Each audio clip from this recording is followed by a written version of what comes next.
नमस्कार दोस्तों, मैं कैलाश आप सभी का आपके अपने यूट्यूब चैनल जीएस विद कैलासर में स्वागत करता हूं। दोस्तों, जैसा कि आप जानते हैं, डेली रात को 9 बजे एसएससी प्रैक्टिस सेट की सीरीज, जिसका आज हम 12वां सेट डिस्कस कर रहे हैं और जो प्रीवियस ईयर सॉल्व पेपर से बने हैं आपके लिए लेकर आई जाती है। तथा इसके अलावा रात को 9:30 बजे करंट अफेयर्स का वार्षिकांक जो है उसे हम डिस्कस कर रहे हैं। तो इन दोनों सीरीज से जुड़े रहने के लिए जिस किसी ने अभी तक चैनल को सब्सक्राइब नहीं किया, एक बार चैनल को सब्सक्राइब कर दें और वीडियो को शेयर कर दें। चलिए बढ़ते हैं आज के सेशन की तरफ।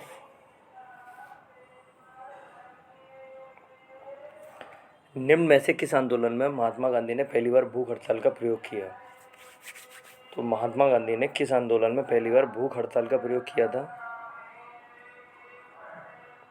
तो इसका सही आंसर क्या हो जाएगा? देखिए, 1918 में महात्मा गांधी ने पहली बार अहमदाबाद मिल मजदूरों के समर्थन में भूख हड़ताल का एक हथियार के रूप में प्रयोग किया। तो 1918 अहमदाबाद मिल मजदूर आंदोलन। अगला क्वेश्चन देखेंगे, भारत में मध्यकालीन शासक ने एकता व्यवस्था प्रारंभ की थी? किस मध्यकालीन शासक ने एकता व्यवस्था प्रारंभ की थी? तो सही आंसर क्या हो जाएगा? देखिए, इल्तुतमिश, बलबन, अलाउद्दीन खिलजी और प्रमुख में से कोई नहीं। भारत में किस मध्यकालीन शासक ने एकता व्यवस्था प्रारंभ की थी? तो हम सभी जानते हैं, एकता व्यवस्था जो थी सैनिकों को नकद वेतन के बदले भूमि देने की व्यवस्था थी। इस भूमि से सैनिक टैक्स वसूल सकते थे और यह जो आवंटन होता था भूमि का, यह वंशानुगत नहीं होता था कि एक वंश से दूसरे वंश पे या पिता से पुत्र पे हो जाएगा। यह अफसरों से दूसरे अफसरों को मिलता था। तो नकद वेतन के स्थान पर भूमि देने की प्रथा की शुरुआत जो थी एकता व्यवस्था कहलाती थी और यह इल्तुतमिश के द्वारा शुरू की गई, जो कि गुलाम वंश का शासक था। इसे गुलामों का गुलाम भी कहा जाता है। इसने बगदाद के खलीफा से सुल्तान की उपाधि ग्रहण की थी तथा कुतुब मीनार का निर्माण कार्य पूरा कराया। मुगल सम्राट औरंगजेब कौन सा वाद्य यंत्र बजाते थे? मुगल सम्राट औरंगजेब जो है कौन सा वाद्य यंत्र बजाते थे? तो औरंगजेब ऐसे मुगल सम्राट रहे हैं जो वीणा बजाते थे, किंतु इन्होंने संगीत को अपने दरबार में प्रतिबंधित कर रखा था। अगर पूछा जाए किस शासक ने या किस मुगल शासक ने संगीत पर प्रतिबंध लगाया, तो आंसर होगा औरंगजेब। और औरंगजेब ने ही या औरंगजेब ही बीड़ा बजाना जानते थे। गीत गोविंद का रचयिता कौन था? तो गीत गोविंद के रचयिता जो थे, यह बंगाल में सेन वंश से संबंधित राजा लक्ष्मण सेन के दरबारी थे और नाम था जयदेव। गीत गोविंद की रचना जयदेव के द्वारा की गई। यह बंगाल में सेन वंश के शासक लक्ष्मण सेन के दरबारी कवि थे। और गीत गोविंद जो है कृष्ण और राधा को समर्पित ग्रंथ है।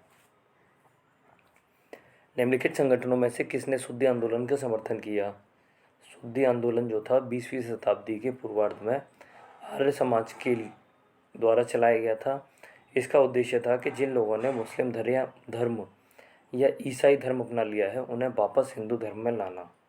तो शुद्धि आंदोलन था यह आर्य समाज के द्वारा चलाया गया। इसके द्वारा मुस्लिम धर्म या ईसाई धर्म अपनाने वाले हिंदुओं को वापस अपने हिंदू धर्म में लाना था। आंसर होगा ए, आर्य समाज। और आर्य समाज के संस्थापक दयानंद सरस्वती थे। उन्होंने 1875 में आर्य समाज की स्थापना की। स्थानीय शासन व्यवस्था को किस वायसराय के समय में प्रोत्साहन मिला? तो स्थानीय शासन व्यवस्था को किस वायसराय के समय में प्रोत्साहन मिला? तो आंसर होगा लॉर्ड रिपन। लॉर्ड रिपन को स्थानीय स्वशासन का जनक भी कहा जाता है। चित्तौड़ का कीर्ति स्तंभ किसने बनवाया था? तो चित्तौड़ का कीर्ति स्तंभ जो है यह राणा कुंभा ने बनवाया।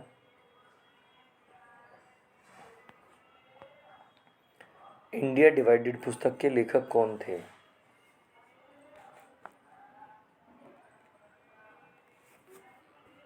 इंडिया डिवाइडेड पुस्तक के लेखक भारत के पहले राष्ट्रपति बने डॉक्टर राजेंद्र प्रसाद थे। चलिए बढ़ेंगे अगले क्वेश्चन की तरफ। आज कार्बन डाइऑक्साइड के उत्सर्जन में सर्वाधिक योगदान करने वाला देश है।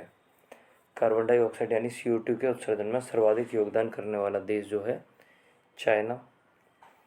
गरीबी रेखा के नीचे जनसंख्या का न्यूनतम प्रतिशत अंकित है। गरीबी रेखा के नीचे जनसंख्या का न्यूनतम प्रतिशत जो है जम्मू कश्मीर।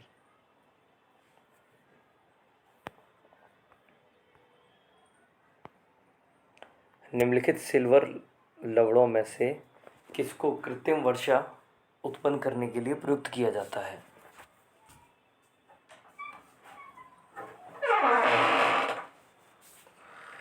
निम्नलिखित सिल्वर लवणों में से किसको कृत्रिम वर्षा उत्पन्न करने के लिए प्रयुक्त किया जाता है? 111वें क्वेश्चन का आंसर हो जाएगा D, silver iodide. Silver iodide का प्रयोग कृत्रिम वर्षा उत्पन्न करने के लिए किया जाता है। अगला क्वेश्चन देखेंगे, मांसपेशियों में निम्नलिखित में से किसके एकत्र होने से थकान होती है? मांसपेशियों में किसके उत्पन्न होने से थकान होती है? तो सही आंसर होगा लैक्टिक एसिड। लैक्टिक एसिड के एकत्र होने से मांसपेशियां थकान का अनुभव करती हैं। निम्न में से कौन सा एक ऐसा पदार्थ है जो समुद्र में बहुतायत से प्राप्त होता है? निम्न में से कौन सा एक ऐसा पदार्थ है जो समुद्र में अधिक मात्रा में प्राप्त होता है और एक विशिष्ट कमी वाली व्याधि में दिया जाता है? 113वें क्वेश्चन का आंसर हो जाएगा डी, आयोडीन। निम्न में से कौन सा एक ऐसा पदार्थ है जो समुद्र में बहुतायत से प्राप्त होता है और एक विशिष्ट कमी वाली व्याधि में दिया जाता है? आंसर होगा आयोडीन। प्रोटीन के पाचन में सहायक एंजाइम है। 114वां क्वेश्चन, प्रोटीन के पाचन में सहायक एंजाइम जो है यह कौन सा होता है? तो आंसर होगा सी, ट्रिप्सिन। ट्रिप्सिन प्रोटीन के पाचन में सहायक एंजाइम है। 3 महत्वपूर्ण पाचन एंजाइम में से एक ट्रिप्सिन है, अन्य 2 पेप्सिन और काइमोट्रिप्सिन है। देखिए, 3 महत्वपूर्ण पाचन एंजाइमों में से एक ट्रिप्सिन होता है और अन्य 2 होते हैं पेप्सिन और काइमोट्रिप्सिन। पाचन क्रिया के दौरान ट्रिप्सिन प्रोटीन के अणुओं को तोड़कर पेरिप्टिड्स तथा अमीनो एसिड बनाता है। मीथेन जिसके वायुमंडल में उपस्थित है वह है, मतलब मीथेन किस इनमें से किसके वायुमंडल में उपस्थित है? तो मीथेन जो है यह बृहस्पति ग्रह के वायुमंडल में उपस्थित है। बृहस्पति ग्रह हमारे सौरमंडल का सबसे बड़ा ग्रह है और यह सबसे अधिक गति से अपने घूर्णन अक्ष के चारों तरफ घूमता है, अर्थात अपना एक चक्कर ये बहुत स्पीड में पूरा कर लेता है, सर्वाधिक स्पीड में पूरा करता है। हाइड्रोजन बम निम्न में से किस सिद्धांत पर आधारित है? 116वां क्वेश्चन, हाइड्रोजन बम किस सिद्धांत पर आधारित है? तो हाइड्रोजन बम जो है यह अनियंत्रित संलयन अभिक्रिया के सिद्धांत पर आधारित है।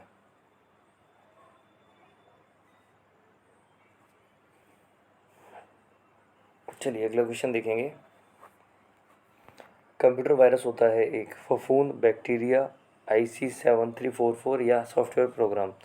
तो कंप्यूटर वायरस जो होता है यह एक सॉफ्टवेयर प्रोग्राम होता है जो गलत उद्देश्य से बनाकर कंप्यूटर में सेव कर दिया जाता है, जिससे क्या होता है कि फाइलें करप्ट हो जाती हैं और या फिर इनकी इन्फॉर्मेशन दूसरे व्यक्ति तक पहुंच पाती है। तो यह एक प्रकार का सॉफ्टवेयर प्रोग्राम होता है। 2016 में ओलंपिक खेल कहाँ हुए? तो रियो डी जनेरियो, ब्राज़ील के रियो डी जनेरियो शहर में।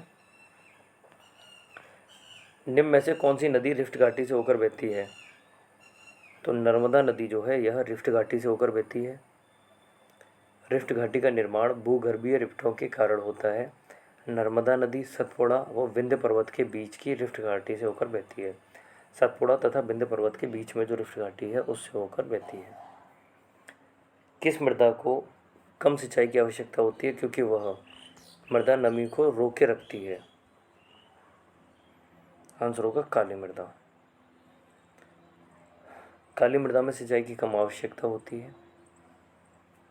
काली मृदा जो है भारत में दक्कन के पठारी क्षेत्र में पाई जाती है और यह कपास की खेती के लिए उपयुक्त होती है।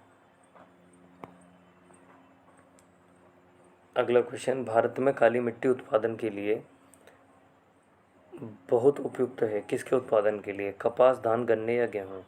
तो काली मिट्टी जो है दक्कन के क्षेत्र में पाई जाती है और यह कपास की खेती के लिए सर्वाधिक उपयुक्त होती है। इसे रेगुर मिट्टी के नाम से भी जाना जाता है। चूँकि ये कपास के लिए उपयुक्त होती है तो इन्हें काली कपास मिट्टी भी कहते हैं। यह मिट्टी का निर्माण लावा से हुआ है। कार्डिमम पहाड़ियाँ जिनकी सीमाओं पर स्थित हैं वे कार्डिमम पहाड़ियाँ भारत के दक्षिणी भाग में स्थित हैं। ये पहाड़ियाँ दक्षिण पश्चिम केरल तथा दक्षिण पश्चिम तमिलनाडु में स्थित हैं। तो केरल और तमिलनाडु के बॉर्डर पर स्थित हैं। आंसर हो जाएगा हमारा सी। इन्हें कार्डिमम या इलायची की पहाड़ियों के नाम से जाना जाता है। रिंग्स ऑफ फायर का संबंध है। रिंग्स ऑफ फायर का संबंध है तो आंसर क्या होगा देखते हैं। देखिए 4 ऑप्शन दिए गए हैं। भूकंप से, ज्वालामुखी से, प्रशांत महासागर से, जंगल की आग से। तो रिंग्स ऑफ फायर जो है यह प्रशांत महासागर में स्थित है। यहाँ पर बड़ी संख्या में भूकंप ज्वालामुखी फटते हैं। यहाँ पर 452 ज्वालामुखी हैं जो विश्व के सक्रिय व सुसुप्त ज्वालामुखी के 75% हैं। तो सही आंसर क्या हो जाएगा? तीनों। रिंग्स ऑफ फायर प्रशांत महासागर में स्थित है।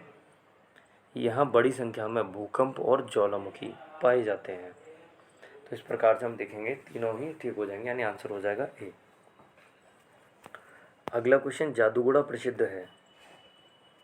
जादूगोड़ा किसके लिए प्रसिद्ध है? तो जादूगोड़ा जो है यह यूरेनियम के लिए प्रसिद्ध है। जादूगोड़ा खाने झारखंड से पूर्वी सिंहभूम जिले के जादूगोड़ा गांव के नज़दीक हैं। इसकी शुरुआत 1967 में हुई थी। यह भारत का पहला यूरेनियम खान है। इसकी खोज 1951 में हुई थी। तो ये झारखंड में स्थित है जादूगोड़ा।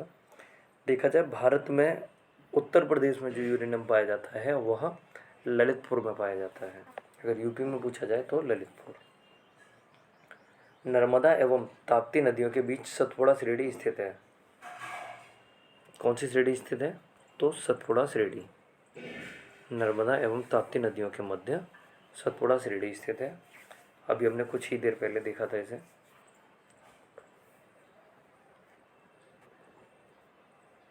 119वें क्वेश्चन में हमने देखा था कि नर्मदा नदी जो है सतपुड़ा और विंध्य पर्वत के बीच रिफ्ट घाटी से होकर बहती है।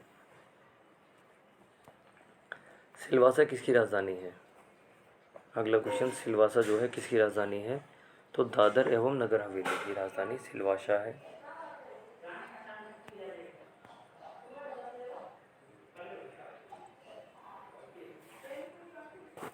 भारतीय संविधान का कौन सा भाग संविधान की आत्मा कहलाता है? 127 क्वेश्चन। तो भारतीय संविधान का कौन सा भाग है जो संविधान की आत्मा कहलाता है?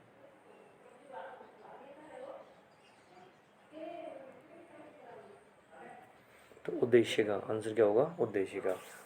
भारतीय संविधान की प्रस्तावना या उद्देशिका को संविधान की आत्मा के नाम से भी जाना जाता है। इसके अलावा डॉक्टर बी.आर. अम्बेडकर ने संविधान की आत्मा संवैधानिक उपचारों के अधिकार को कहा है। देखिए, उद्देशिका संविधान की आत्मा कहलाता है, संविधान की कुंजी कहलाता है, लेकिन डॉक्टर बी.आर. अम्बेडकर ने अनुच्छेद 32 अर्थात संवैधानिक उपचारों के अधिकार को संविधान की आत्मा कहा है।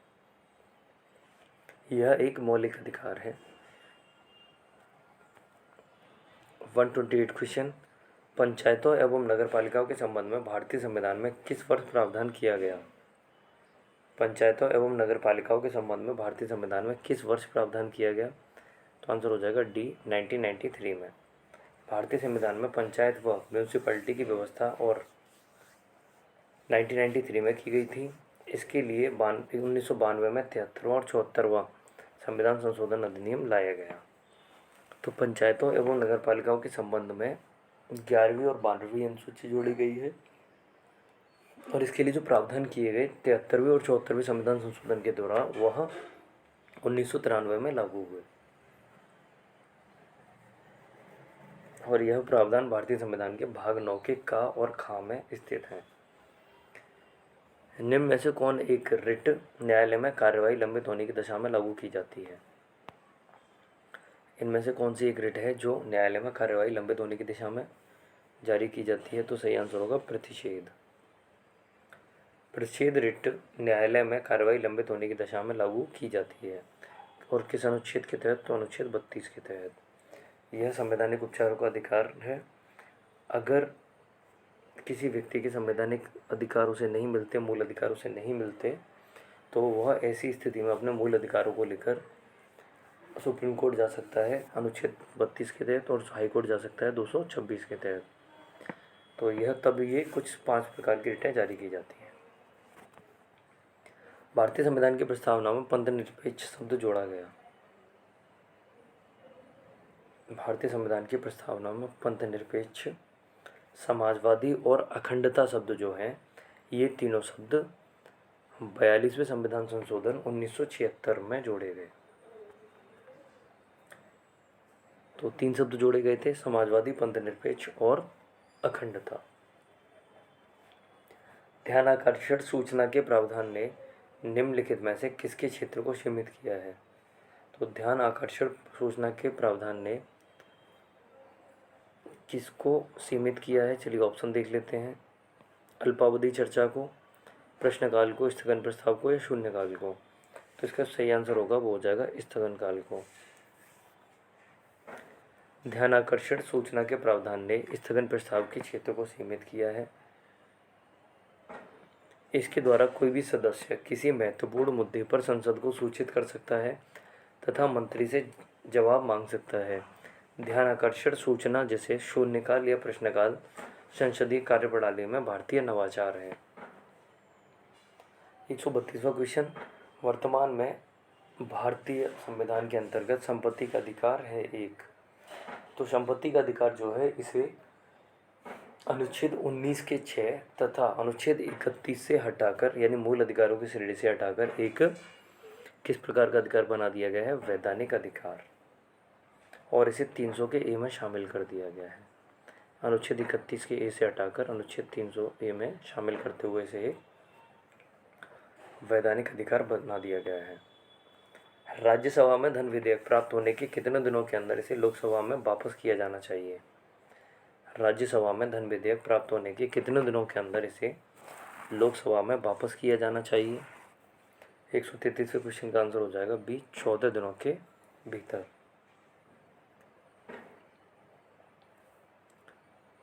राज्यसभा में धन विधेयक प्राप्त होने के कितने दिनों के अंदर इसे, देखिए धन विधेयक जो होता है इस पर लोकसभा को विशेष अधिकार प्राप्त होते हैं। राष्ट्रपति की पूर्व अनुमति से धन विधेयक जो है अनुच्छेद 110 के तहत लोकसभा में पेश किए जाते हैं और उसके बाद में ये कहाँ भेज दिए जाते हैं? राज्यसभा में। और राज्यसभा को इसे 14 दिन में मंजूरी देनी होती है। अगर राज्यसभा ने इसे 14 दिन में मंजूरी नहीं दी तो यह स्वतः ही पारित हुए मान लिए जाते हैं। तो सही आंसर होगा वो क्या हो जाएगा? 14 दिन के अंदर। चलिए अगला क्वेश्चन देखेंगे। भारतीय संविधान की 11वीं अनुसूची में पंचायतों के लिए कुल कितने विषय निर्धारित किए गए हैं? 134वां क्वेश्चन, 11वीं अनुसूची में पंचायतों के लिए कितने विषय निर्धारित किए गए हैं? तो सही आंसर होगा 29 विषय। धूल प्रदूषण को रोकने के लिए उपयुक्त वृक्ष है सीता अशोक, महुआ, पॉपुलर या नीम। तो धूल प्रदूषण को रोकने के लिए उपयुक्त में से जो उपयुक्त वृक्ष है वो हो जाता है आपका नीम का वृक्ष। चलिए बढ़ेंगे अगले क्वेश्चन की तरफ। किम्बरले प्रसिद्ध है। 136 क्वेश्चन, किम्बरले जो है यह प्रसिद्ध है स्वर्ण खनन के लिए, हीरा के खनन के लिए, इस्पात उद्योग के लिए या ऑटोमोबाइल उद्योग के लिए। तो किम्बरले जो है दक्षिण अफ्रीका में हीरे की खानें हैं। किम्बरले जो है दक्षिण अफ्रीका में हीरे की खानें हैं। तो आंसर होगा हमारा बी। इरडा नियमन करती है।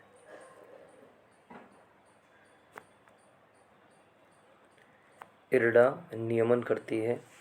137 क्वेश्चन, आंसर होगा बी, बीमा कंपनी होगा। इरडा जो है बीमा कंपनियों का नियमन करती है।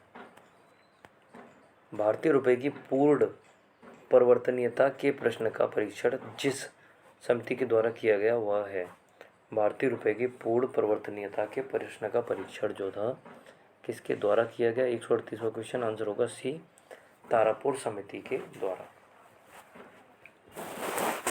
अगला क्वेश्चन, भारतीय राष्ट्रीय आय का प्रथम मापन किसके द्वारा किया गया? तो भारत की राष्ट्रीय आय की गणना प्रथम बार किसके द्वारा की गई? तो सही आंसर होगा दादा भाई नौरोजी के द्वारा। इन्हें भारत के वयोवृद्ध पुरुष के नाम से भी जाना जाता है। भारत सरकार ने 14 बड़े व्यापारिक बैंकों का राष्ट्रीयकरण सर्वप्रथम किया। 140वां क्वेश्चन देखते हैं। भारत सरकार ने 14 बड़े व्यापारिक बैंकों का राष्ट्रीयकरण सर्वप्रथम कब किया था? तो यह इंदिरा गांधी के समय 1969 में किया गया। और दूसरा जो राष्ट्रीयकरण किया गया था 6 बड़े बैंकों का, वह 1980 में किया गया था। देखिए, 6 बैंकों का किया गया 1980 में और 14 बैंकों का किया गया 1969 में, 1969 में। केंद्र व राज्यों के मध्य वित्त का बंटवारा किया जाता है। केंद्र व राज्यों के मध्य जो वित्त का बंटवारा किया जाता है, यह वित्त आयोग की सिफारिश पर किया जाता है। वित्त आयोग का जो उल्लेख किया गया है अनुच्छेद 280 में किया गया है।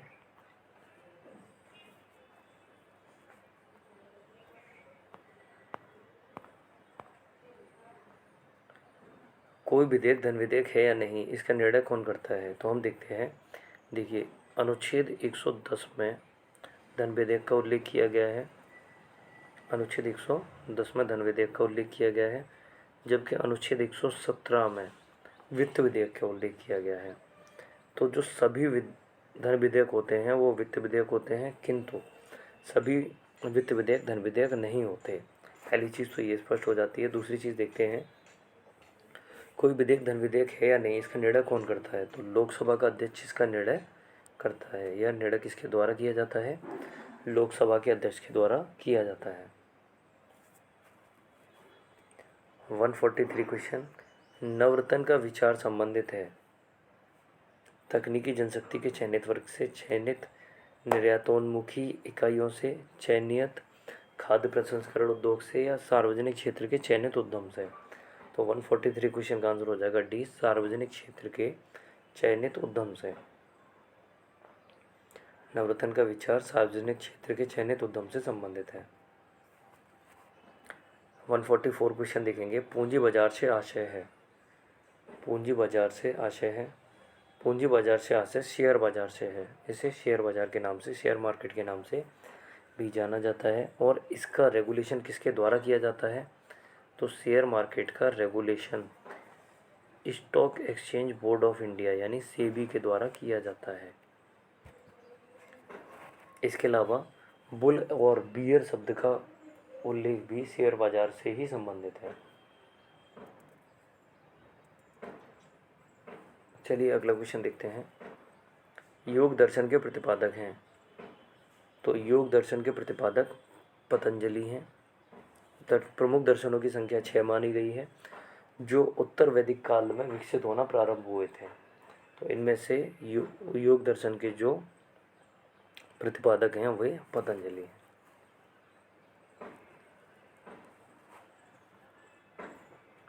सूर्य मंदिर स्थित है। सूर्य मंदिर उड़ीसा के कोणार्क में स्थित है। यह 13वीं सदी में स्थापित किया गया मंदिर है। इसे गंग वंश के राजा नरसिंह देव ने बनवाया था और यह यूनेस्को के विश्व विरासत स्थल में शामिल है। कोणार्क के सूर्य मंदिर को ब्लैक पैगोडा के नाम से भी जाना जाता है। अगला क्वेश्चन देखते हैं। ड्रैकेंसवर्ग पर्वत है। ड्रैकेंसवर्ग पर्वत है, आंसर होगा दक्षिण अफ्रीका में। ड्रैकेंसवर्ग पर्वत जो है यह दक्षिण अफ्रीका में है। 148 क्वेश्चन, निम्नलिखित में से कौन होम रूल आंदोलन से नहीं जुड़ा था? निम्नलिखित में से कौन है जो होम रूल आंदोलन से नहीं जुड़ा था? आंसर हो जाएगा CR दास। चितरंजन दास जो है यह होम रूल आंदोलन से नहीं जुड़े थे। होम रूल आंदोलन 1916 में शुरू किया गया। यह 2 प्रकार से शुरू हुआ था। एक शाखा का नेतृत्व बाल गंगाधर तिलक कर रहे थे और दूसरी शाखा का नेतृत्व एनी बेसेंट कर रहे थे। निम्नलिखित में से किसने असहयोग आंदोलन को समर्थन दिया परंतु इसके परिणाम नहीं देख सके? तो 149 क्वेश्चन, बाल गंगाधर तिलक। बाल गंगाधर तिलक ने असहयोग आंदोलन को समर्थन तो दिया। असहयोग आंदोलन 1920 से 1922 तक चला था, लेकिन 1920 में बाल गंगाधर तिलक की मृत्यु हो जाने के कारण वे इसके परिणाम नहीं देख सके थे, यानी प्रारंभ में ही उनकी मृत्यु हो गई थी। देखेंगे आज का अंतिम क्वेश्चन। एक टेलीविज़न में दूरस्थ नियंत्रण के लिए किस प्रकार के वैद्युत चुंबकीय विकिरण का उपयोग किया जाता है? एक टेलीविज़न में दूरस्थ नियंत्रण के लिए किस प्रकार के वैद्युत चुंबकीय विकिरण का उपयोग किया जाता है? तो आंसर हो जाएगा हमारा अवरक्त किरणें। अवरक्त किरणों का उपयोग इसमें किया जाता है। दोस्तों इस सीरीज के बाद में 9:30 बजे आपके लिए करंट अफेयर्स की सीरीज़ लाई जा रही है, जिसमें हम अगस्त 2021 से लेकर 1 जुलाई 2022 तक के करंट अफेयर्स के क्वेश्चंस को डिस्कस कर रहे हैं। तो चलिए मिलते हैं उस सीरीज़ में। जुड़े रहने के लिए धन्यवाद। Good evening.